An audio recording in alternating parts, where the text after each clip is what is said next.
It was a murder that shook the nation. An innocent Aboriginal schoolboy hunted down and brutally bashed in broad daylight. Shame, let me hear you! Because I'm just doing this right now. As tensions rose over the senseless killing, Cassius's mum, Michelle, called for unity and calm. I want calm in the community and in the country. Cassius Turvey was a smart and cheeky 15-year-old kid who had a pay-what-you-can lawn mowing business and was about to start his first real job at Kmart. He started a lawn mowing community project to show that youth, especially Aboriginal youth, can be productive and successful community members. He wanted to be independent and set a positive example for all youth to follow.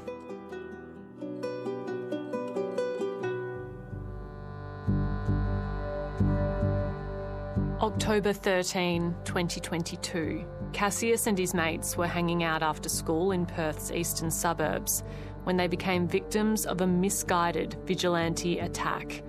For days, then 21-year-old Jack Brearley, his girlfriend and friends had been terrorising local youths. On October 13, Brearley and his friends Brodie Palmer and Mitchell Forth set out for a fight.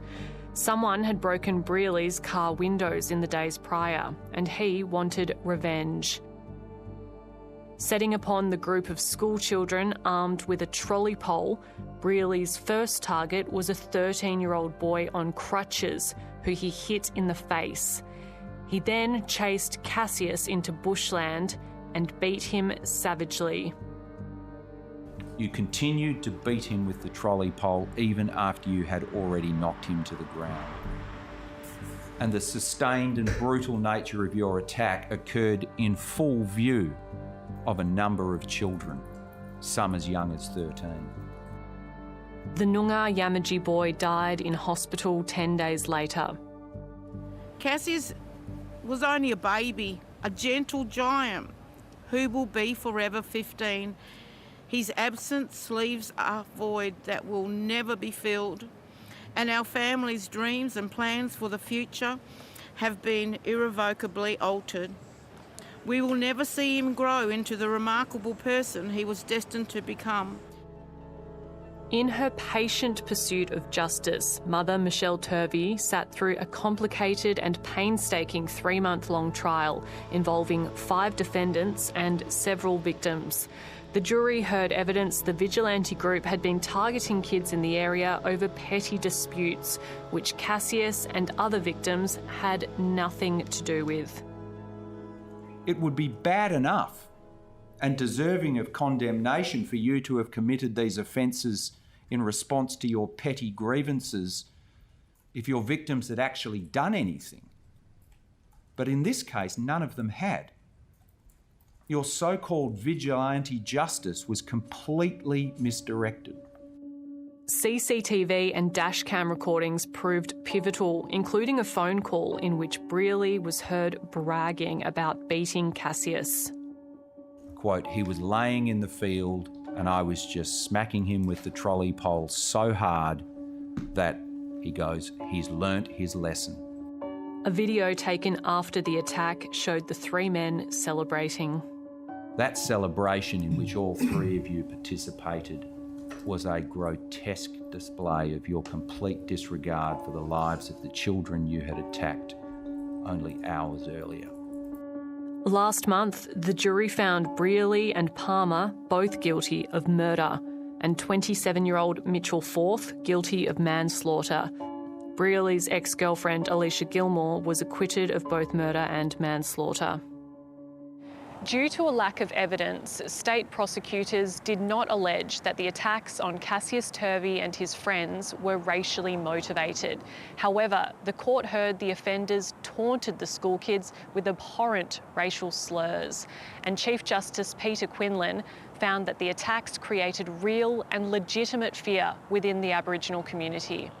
So it is no surprise that when a group of non-Aboriginal adult men set upon a group of predominantly Aboriginal kids using language like that, and one of those adults beats a boy so badly that it kills him, that the kids would think that they were being targeted because they were Aboriginal, and that the attack would create justifiable fear for them and for the broader community that this was a racially motivated attack. Michelle, who lost her husband to cancer just 2 months before Cassius was killed, has turned her tragedy into a force for good, working with WA Police to improve Aboriginal engagement and victim support programs.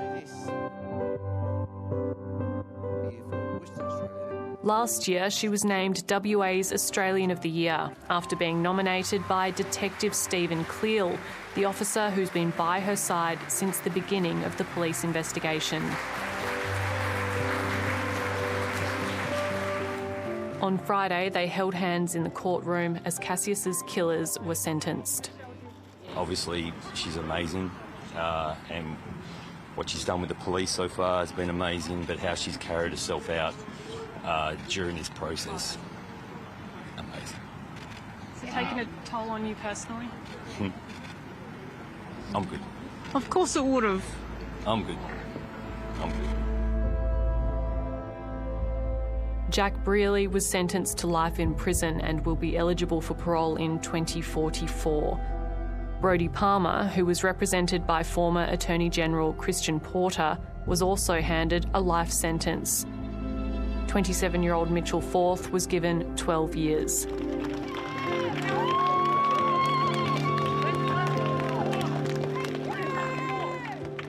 The outcome welcomed by the Turvey family, but ultimately hollow. Cassius isn't here with us. You know, a beautiful boy, and all beautiful boys that were involved. They're all scarred. I don't know how to go forward, but I'll go forward the same way I've been doing for the last 2.5 years, for the last 58 years. I will still remain a very strong black woman. They're not going to bring me down. No way in the world.